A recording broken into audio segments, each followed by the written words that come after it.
Hey guys, it's the Captain here. Thanks for watching Andertons TV. It is my absolute pleasure to meet the kind of guitar player that if I could be anybody that I could be, I'd want to be like. You know, a proper old school American hard rock. Right on. Right anyway, it's Chris Robertson from Blackstone Cherry. How you doing, man? And yeah, I'm so looking forward to this. How come you're in the UK? Man, we're over doing a tour right now called Experience Kentucky. We put out a new record in April of this year, and it's man, like we had a record label change, we had a lot of stuff shift, and we got to go do a record on our own in a studio about the size of this place, really. A tiny little studio back home where we did our first album. The guy's at a new location now, which is cool though, because the place he's at now is where he started, and it was also the old local music store back home. Oh, cool. Where like I would go with my dad and hang out on Saturdays, and where I bought my first guitar. So we went there and did the record on our own, and we kind of just had this crazy idea to come over and do a tour where we kind of open for ourselves. So we do like a 45-minute acoustic set, and then there's an intermission to change the stage over, and then we come back and play like an hour 45 electric. It's been amazing, man. We love touring over here, though, man. It's like the appreciation for rock and roll over here is amazing. Yeah.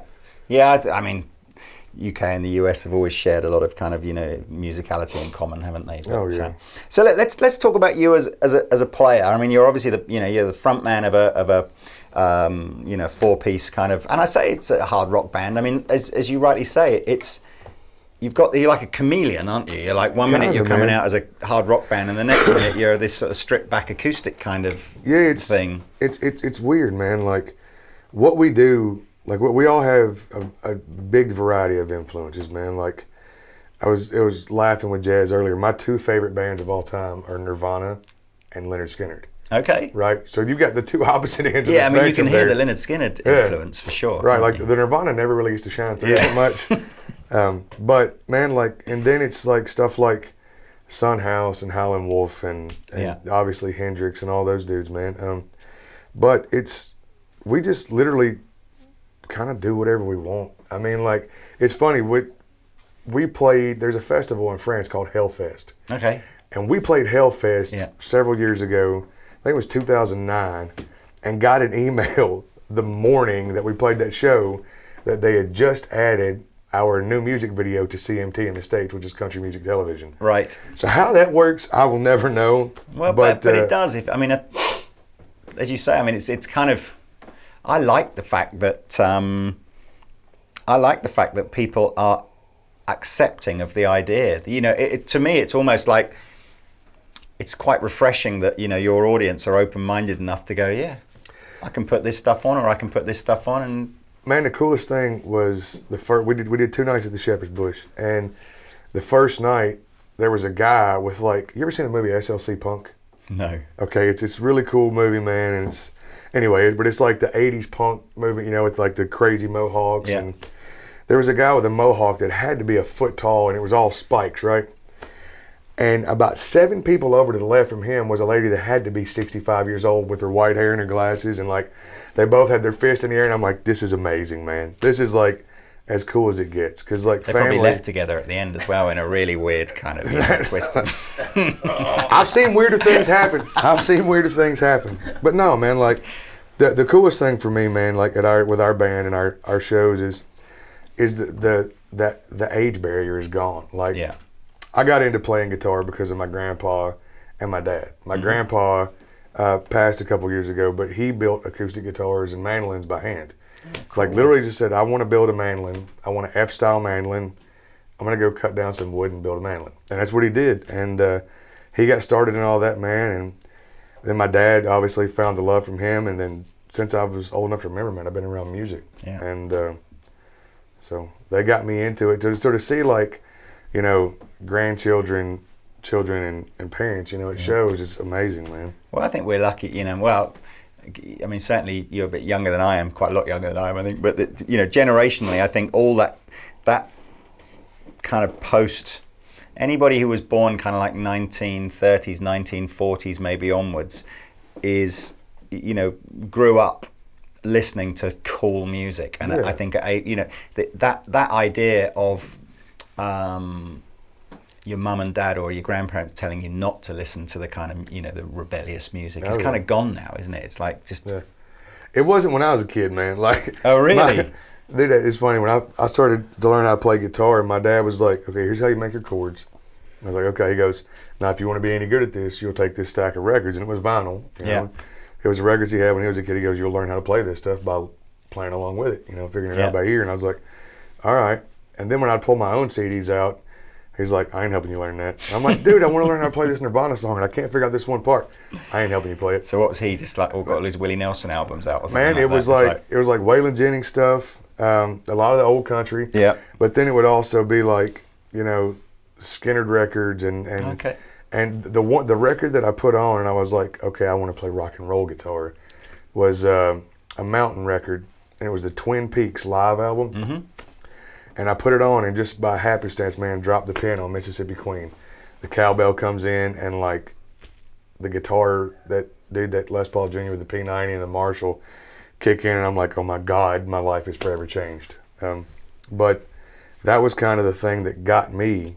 But like, yeah, he wouldn't help me learn like Rage Against the Machine or Nirvana songs or anything like that. And I'm like, dude, this stuff rocks. He's like, no, it don't.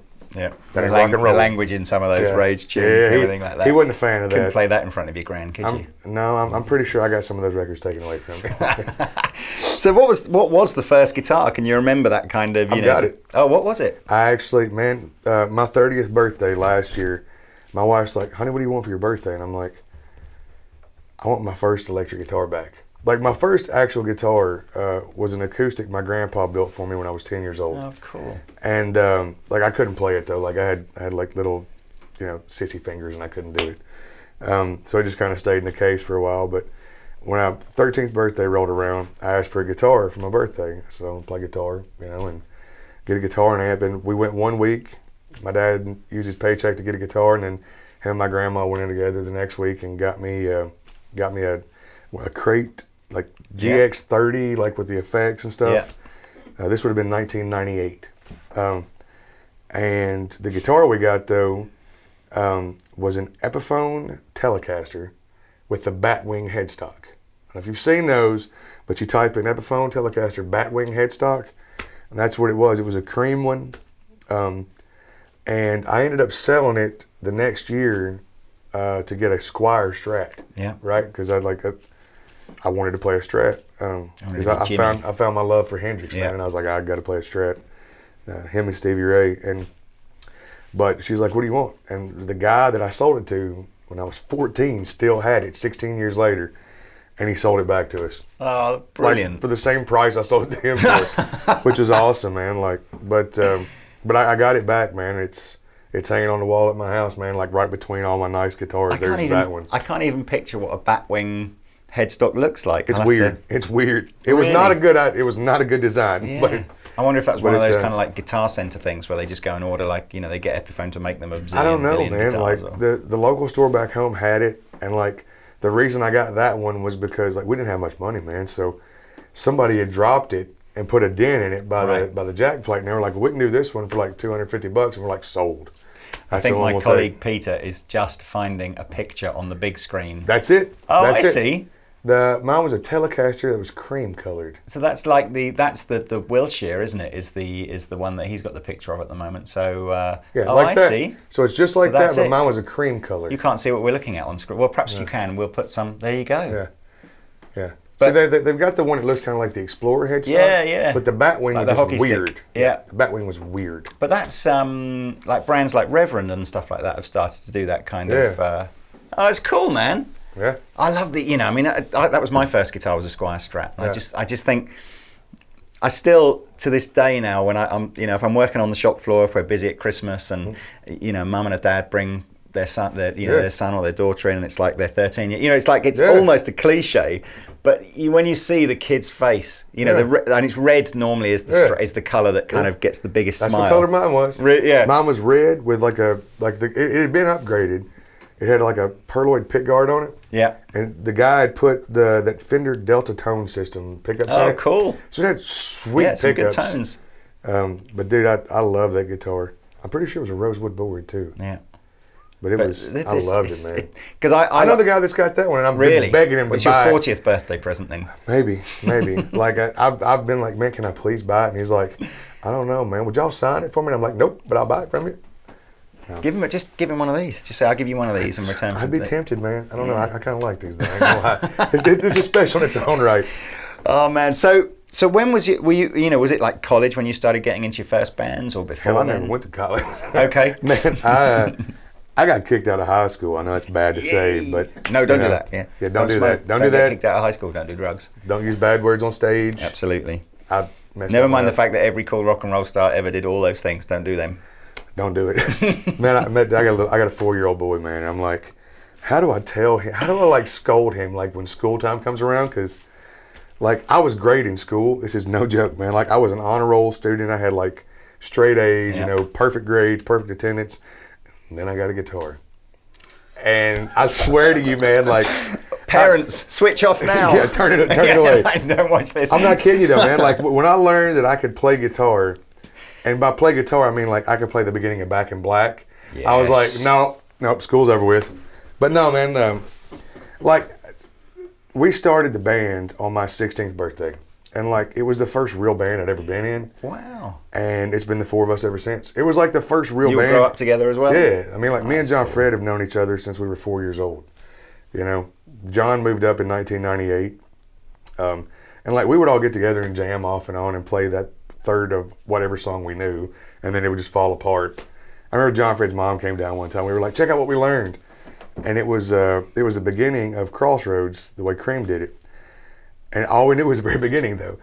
And she goes, "That's good. Do you know any of the rest of the song?" And we were like, "Okay, well, we got to go back to work again." But no, man, we started in high school, the 4 of us, and that's what it's been ever since. And we started writing songs from day one. Like, it's funny, like the only cover songs we did were from local bands back home. Yeah. There was a band called Super Fuzz that I was a massive fan of, still am, and they were amazing. And that was the band like we wanted to be, kind of. Yeah. Which is funny because they were a band from home. They weren't. It wasn't like we didn't want to be, you know, AC/DC. We wanted to be this band from back home. They had this really cool like blues rock kind of thing about them. Because blues is huge with us. It's just living the dream, isn't it? I think Right? it's just,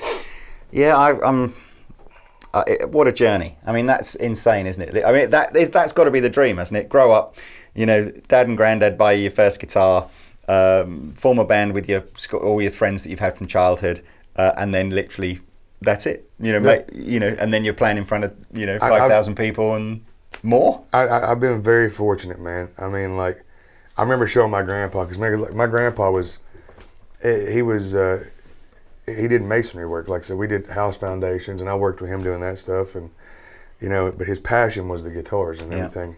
And he was big into bluegrass and old country music. Like he loved Waylon Jennings. But I remember, like not long before he passed, we had just finished our arena tour where we shot the DVD in Birmingham. And I went home and I was showing him pictures, and he's like, "You mean all these people come see you play music?" And I'm like, "Yeah, man, it's pretty kick-ass, Pa. I'm not gonna lie." And I remember showing him a picture at Wembley, and it was like 10,000 people, man, there to hear us play, and it was the coolest thing, man, for him to see, because it was from a town of like 1,500 people. He must have been so proud. Oh, it was awesome, man, to get to share with him that I got to do those things.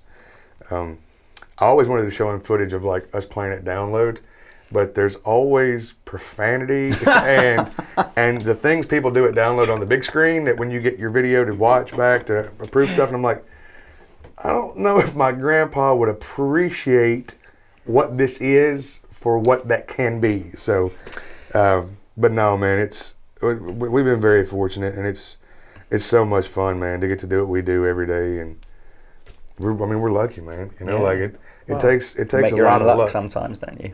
Man, I mean, we put in work. Don't get me wrong. You know, like when we were kids, instead of going out and partying on the weekends, like we rehearsed 6 days a week, 10 hours a night. You know, we would literally finish rehearsing at like 11 o'clock midnight, then get up and go to school the next morning. Yeah. So like the childhood parties of the, you know, at high school with your friends going out to a party or whatever, we never did that. Yeah. I never went to a single party in high school. I was that lame kid. You know what I mean? Yeah, like, I just played guitar in the corner. I think that's the truth, though, isn't it? You know, that you got to put in. Somebody said, I can't remember who it was. Somebody said to me once, you know, that the guitar, and I guess any musical instrument, it's a very honest instrument. It will give you back whatever you put in. Yeah. You know, if you play a little bit, you'll get a little bit back. Yeah. If you play a lot, dedicate a lot to it, you'll get a lot back. That's the truth, man. Like, you have to go for it. You know, if it's something you're passionate about, then you have to go for it. So let's talk about how your guitar collection and where your sort of not obsession is probably the wrong word, but your love affair with PRS started, because this wasn't like a thing where PRS kind of, you know, you were playing other brands and they approached you and said, hey, do you want a signature guitar? No, I mean, you were a super fan. Yeah, like, dude, like like I was always that guy that was like, nah, man, everybody plays PRS and Mesa Boogie. And I grew up, like I said, playing Strats, and I used to play Fender Bassman amps. And then I went through the Les Paul phase, and I still love all those guitars, man. Like a Les Paul Jr. is one of my favorite guitars of all time. I actually bought a 58 Les Paul Jr. and it's amazing. God, it's so amazing. Actually, there's sidestep now. For my sins, I was a massive, probably still am, massive Bon Jovi fan for about 20 years. Used to go and see them wherever they were. And Richie he was like super rock star, would change guitar every single song. Yeah. And he had a 59 Les Paul Jr. That I got to play once because I got invited backstage. Amazing. And it was the best sounding guitar it had one pickup, like, you know, like two controls. He used to come out and rock it. And I vaguely remember as well, like the tailpiece on it was quite high up and it was a bit wonky, and it was like, you know, it was obviously in its day a cheap guitar. Man, it sounded great. The thing, like that, I got that 58, man. I bought it.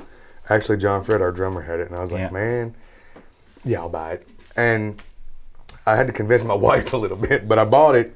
And dude, like it needed some, you know, a setup and everything. Yeah. So I taken it apart, and you know, I'm doing a little bit of, you know, like just putting fretboard conditioner on it, and I string it up and set it up, and I plug it in, and it literally just blew my mind. Like, I've never had a guitar that old. I've had some nice older guitars, but I did that. But back to the story. Yeah. I love Les Paul Juniors. Then I played Tellys quite a bit. I really like the Tellys with the humbuckers.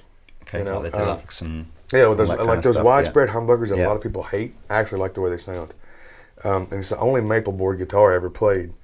And then you fast forward to 2011, and we're on the road, and I only played older Gibsons. Like I had an 87 Les Paul Custom, a 65 SG, a couple other older guitars that I just gotten lucky and gotten great deals on.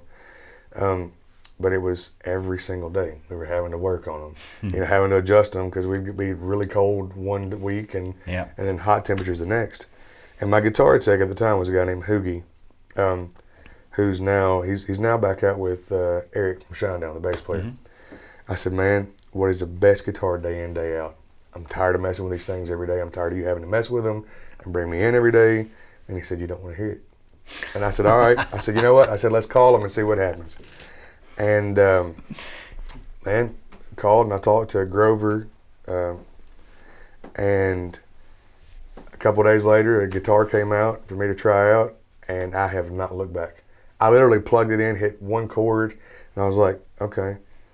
I played it that night, and I literally looked at the guy, and I was like, I see what the fuss is about now, man. Like, Paul is literally hands down making the best guitars being built today, in my opinion. And that's, you know, and I said that long before they put my name on one. I mean, it's that's a whole nother mind-blowing fact in its own. I got a theory of, you know, that first 15 years or so of PR, maybe 15 to 20 years of PRS being out there, where they were too expensive really for the working professional guitar to pick up. So the only guys buying them were, we used to call them like the doctor and dentist guitar, you know, that was the guy buying. So I think the kind of the hardcore kind of musician guys were a bit like, I don't know if I really want to.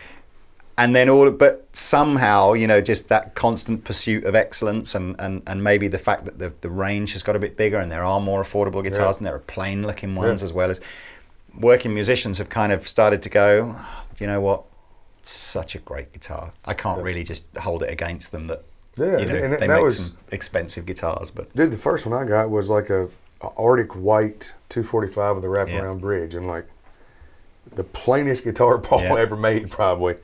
But man, like, it's just the quality control, man. Like, and the fact that you've got a guitar player building guitars. Yeah.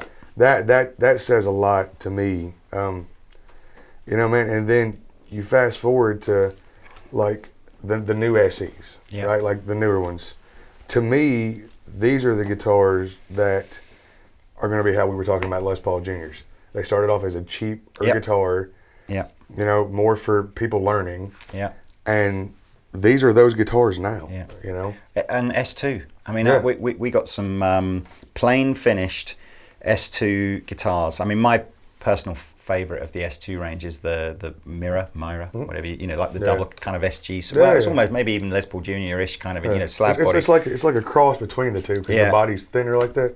And you pick this thing up, and the first thing you think is it's such a nice, comfortable weight. It's not too heavy, and you just acoustically you just go, and it just. In fact, so does this one. You know, and you just go, oh man, I could rock this guitar. Yeah, dude. Like I've got, I play an S2 every night over here. It's funny. Like I start off the show with a blue guitar tuned CF AD, which is this weird like pseudo full step down open G kind of tuning. Yeah. And then I play a Strip 58 on one song. I play SEs for the majority of the show. And then I play an S2 single cut that's just a solid black one tuned to drop B because I like the 25-inch scale with the drop B stuff. Then I play an S2 Starla on the half-step standard tune. And then I play another couple of these, man, for C sharp and C. And but you were saying you've bought a whole, like as you're traveling around, you just buy them literally as you see them. My favorite score I've bought so far was a 94 CE 22 with the original Dragon pickups, and it's like mint condition, man. Like all the case candy. It's even got the strap that came with it when the guy bought it and all the paperwork. But dude, that guitar, like, and I'm not really big on high output pickups. Like obviously I've got 5708s in this. But those Dragons are kind of hot. But dude, that guitar is magical, man. It's a great guitar. I guess like my unicorn guitar now is it used to be something different, man. But now, what is that? As in, doesn't really exist. Well, no, it like we don't know they don't exist. Come on, sorry, you're ruining kids' dreams. Sorry, you mean the unicorn guitar, like really hard to find? Like the hard to find one. Oh, okay. You know what we call hard to find? What's that? It's rocking horse shit. Okay. Because rocking horse shit is really hard to find. Okay. As well. That's true. But we could have a unicorn. Maybe a unicorn guitar is better. Right. Okay. Mine is because my wife would kill me if I bought one, but it would be an 85 PRS. I don't care. I was born in 85. That's the year they started. Yeah. That's like my bucket list guitar, man. Is 85 PRS. We haven't got an 85, but I'm pretty sure we've got an 87 in stock. And I was really surprised when we bought that in. One of the guys asked me, what do I think it's worth? And I just priced it as if it was just a regular secondhand PRS. And he's like, no. There's this that first 3 years or so before he kind of moved to his first maybe factory kind of thing.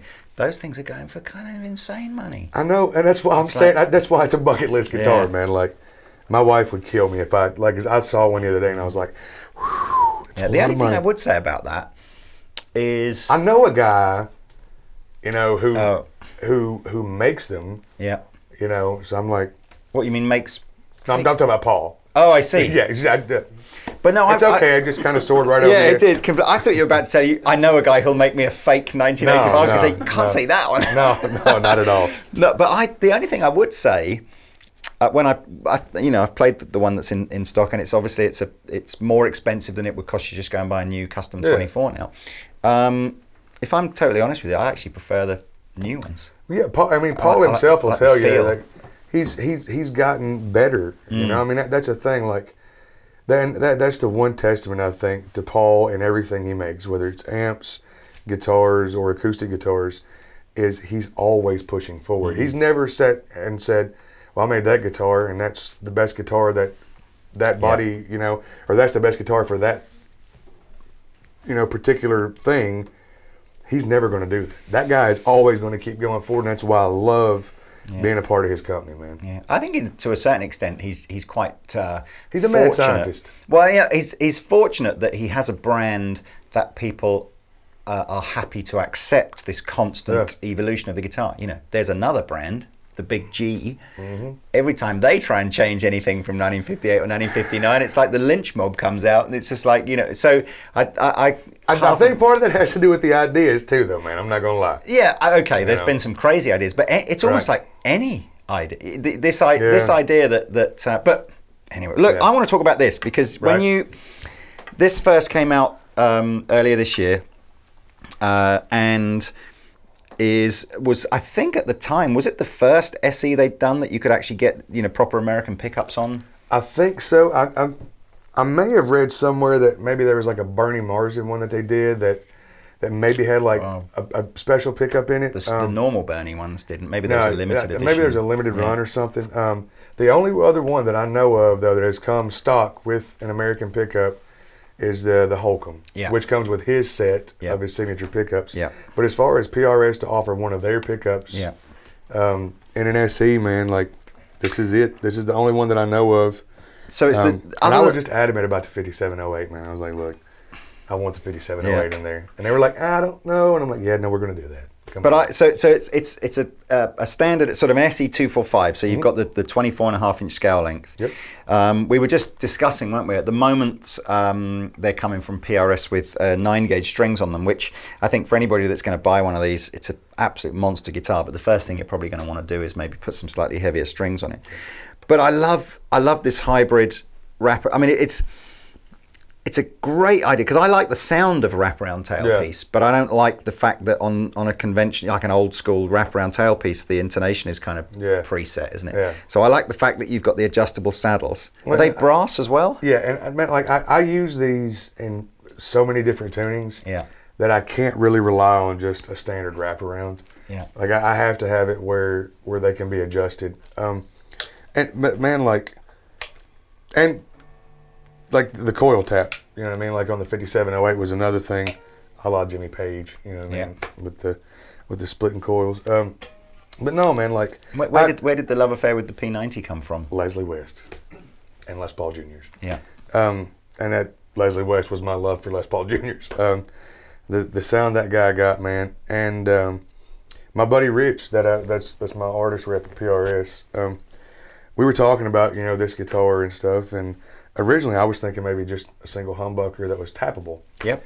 And he's like, you know, throughout history, single humbucker guitars aren't the most sought after. And I'm like, okay, let's do something different then. And he goes, man, he's like, you love P90s. You've got a lot of P90 guitars. I was like, okay, I see where you're going. Let's put a P90 in the neck. And it was kind of like a thing that me and him came up with.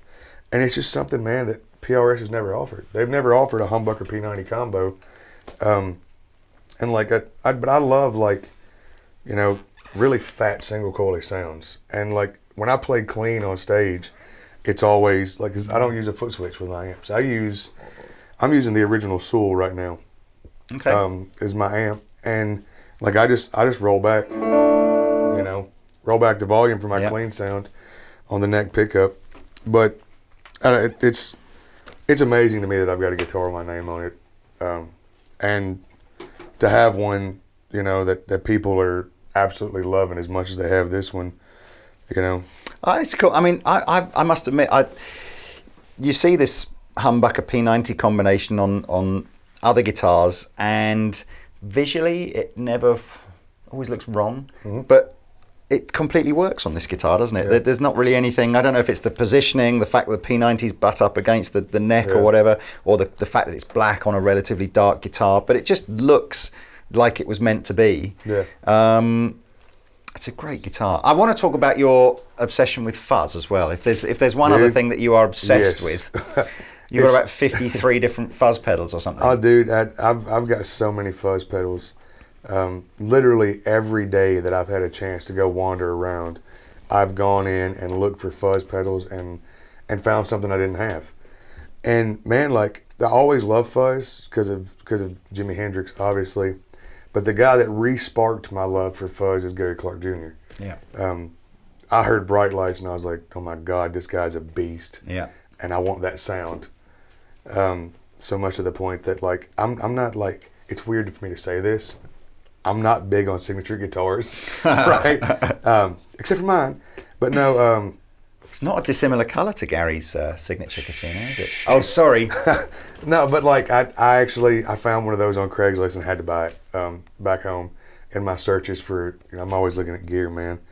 But like he kind of sparked my love for fuzz again, and I collect fuzz pedals. I bet I've got 40 fuzz pedals now. Let's play that, because I think the conventional wisdom with fuzz is that single coil pickups into a fuzz pedal, into a sort of breaking up on edge kind of old Marshall-y kind of sound. That's the conventional wisdom, isn't it? Mm-hmm. And then you just go, I do it completely opposite. Yeah, so take it, but it sounds great. Let's just get some tones. And the way I do it, so there's the amp by itself, right? And I'm in humbucker mode, and then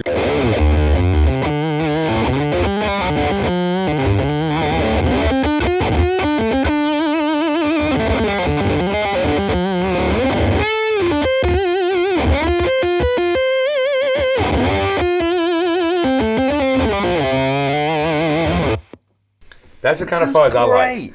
I like that infinite sustain thing going on. Yeah, and it's just like my favorite kind of fuzz sound is like that, where it sounds like the amp could just basically spontaneously combust at any point. And obviously, like, you've got your cleaner fuzzes. More, some of the Hendrix stuff was a little is cleaner than that, obviously. Where he would be single coiled out, with less volume, where it's.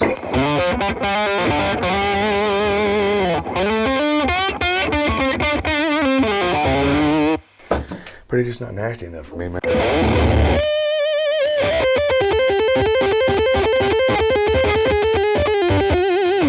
Like, I like that, just going to fall apart at any minute kind of sound. Great. Man. And we're actually not that loud in here, are we? No, it's quite a controllable kind of sound, isn't it? So you see the volume. Yeah. Actually, when I say not that loud, we're really quiet. Yeah. It's quiet, but it sounds great, man. And where does let's have a quick swizz on, because the first bit, when I first started listening to your band, I did literally have to go as one of the acoustic numbers kind of comes on. I did literally have to double take to just make sure that I was still listening to the same band on iTunes, and so where does that kind of come from, and gear wise, I don't know. Did your granddad ever make you the acoustic? Did you get like one of his to play? Or? Man, I've got 3 of them. I've got the one he made me when I was 10, and then I went out to his house one day, man. And he's like, I don't like this guitar. And I'm like, why? And he's like, well, the action gets too high too quick on it. And I'm like, well, Pa, I tune my guitars down a whole step when we go to do radio stations, just because it's easier to sing. Nobody wants to get up at 6 o'clock in the morning and go sing songs at standard pitch. So I'll tune them down, a step or so. I was like, well, so it's going to be lower action anyways. And I basically begged him out of it, because he was going to bust it. And really? He was going to burn it, because he didn't like it. That's what my grandpa was. He was very peculiar about his guitars, man. And then when he passed, my grandma gave me the last one he ever made, which was his favorite one he ever made. And I've got it, man. And that's the one, if I were to go in the studio, that's the acoustic I would use. What is it? Just what kind of? It's just like, man, he made them kind of like D28s, and it's awesome, man. Just a spruce top. Yeah, dude. Rosewood back and sides, or mahogany back and sides. I'm not sure exactly on that one, because like he did a lot of different stuff. Like he's done some had maple back and sides, where they were like curly maple, and they were beautiful, man. Maple necks on some of them, they were just beautiful. But like when we play live, I use the SE Angelus, the ones that have the control cavity here. Yeah. I prefer those. I don't like the knobs on the inside. Yeah. But I that's what me and Ben both use, are the SEs with the thing up here, man. I didn't know. But for recording a more traditional acoustic, and then live the thinner bodied ones. I rarely record acoustically on our record, just because I have huge hands, and it's so hard for me. Ben generally does that. Right. He's got witch fingers. But he's got some kind of crazy Martin that is like, got all this crazy inlay, but dude, like you hit a chord on it, it just rings for 16 days, and you know, angels come down and sing when you hit the chord on it. One of those Martins. Yeah, he's got one of those really, really like crazy looking nice ones, but it sounds incredible. It rings for days, man. Cool. So, obviously, the album that came out in 2016. I know what I need to ask you, because I couldn't get this thing to play on iTunes before you arrived. I don't know, my iTunes obviously wasn't working. But have you released a Christmas single? Yes, and it is awesome. Hang on a minute. I need to hear the Christmas. This is my dream. Hang on a minute. Like my dream. This is a drunken and disorderly version of this song, man. I mean, it's awesome. If I had one wish, I would literally be, could I write a massive Christmas #1 single? Check this out. So we did Blue Christmas, right? And I mixed this. We did it. We did it at the studio when we did the album, and I actually mixed it like.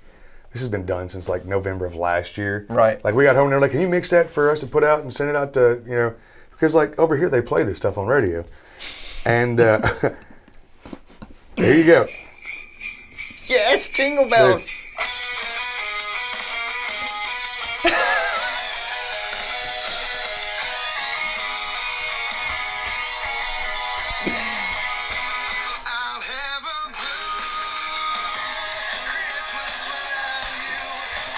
It sounds drunk. Is there a video with this? There's not. It's just. I wish there was. Do the video. Can I be in it? I'll dress as Santa Claus. It'd be amazing. It'd be amazing. But no, dude, it was so much fun, man. Like it was something last minute. We were like, let's go do a Christmas song. Why not? It's got to be. Oh well, good luck with that, man. Everybody go and buy. What do you call it? Blue Christmas. Yeah, it's just like a cover of Elvis's Blue Christmas that we did. You know. And literally, like, we got down, we listened to it. We finished, we got to listen to it, and we're like, it sounds like you're all drunk. And we're like, that's amazing. Do you shout? Eggnog for everybody. Do you shout at the top of your voice at the end, it's Christmas? Because you have to do that at the end of every Christmas song. I didn't, but I should have. Yeah, I was going to say. I'll keep that in mind for next time. For next time. So where are we going next year? Because the album from this year has just smashed it. Man, what's next? More tours? Yeah, we got some touring lined up next year, man, and then we're probably honestly going to start, man. Like the business has changed so much that we're going to start a new record probably middle of next year. Right. You know, because like it's not, you can't do what Tool has done. Where's the Tool record? Come on, guys. Yeah. But you can't do, you know, every 3 years on a record now. It's like every 18 months to 24 months.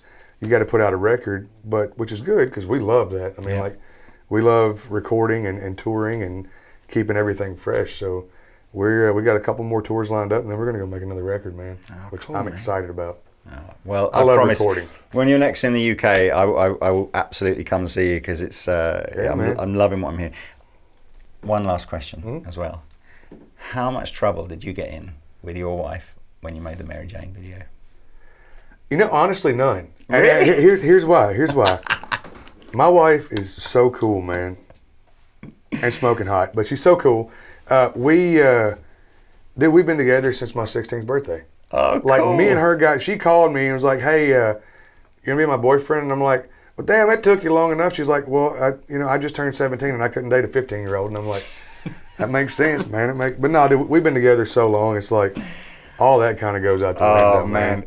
It was a fun video to shoot, though. I bet you it was a fun video to shoot. Yeah, I might have watched that once or twice. Yeah, it definitely didn't hurt anything, to be honest with you.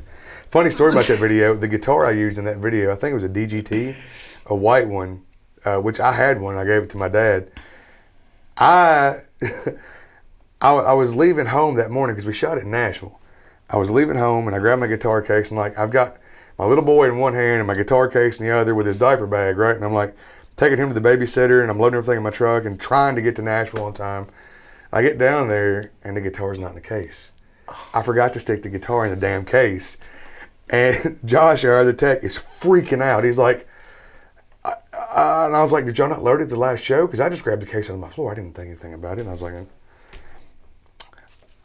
it was hanging on the wall at the house. So I called up Rich and Bev at PRS. And I'm like, hey, so I totally just shit the bed on this thing, man. I forgot my guitar to shoot this video. And they found like somebody at Soundcheck or somewhere in Nashville had one. and they actually had a white DGT, and they like rushed it over, and I had it in 30 minutes. I'm like, PRS is amazing. They got to stay and watch the video being shot as a special present. Well, they could have. I think they left though. they missed out.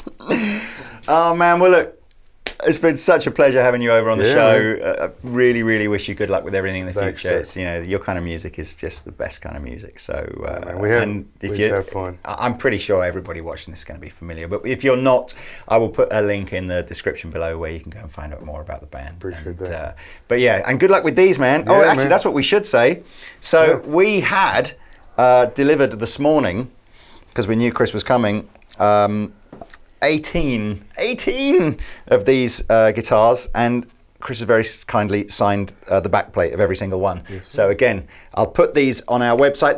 There's a unique listing on our website just for the signed ones. So if you go to our website and you can't find it, it's because you're too late, I'm afraid, and you just have to have an unsigned one. But there's nothing wrong with that either. No. These are great, man. I love them, man. I mean, it's one thing to have a guitar with your name on it, which is like totally mind-blowing, but to have a guitar that people are truly loving, and a guitar that is a workhorse, man. Like, I don't change anything on these. The only difference between what you will get if you buy one and what mine are is I put 10s on mine, and I put strap locks on them. That's it. Like, I don't put anything else any different.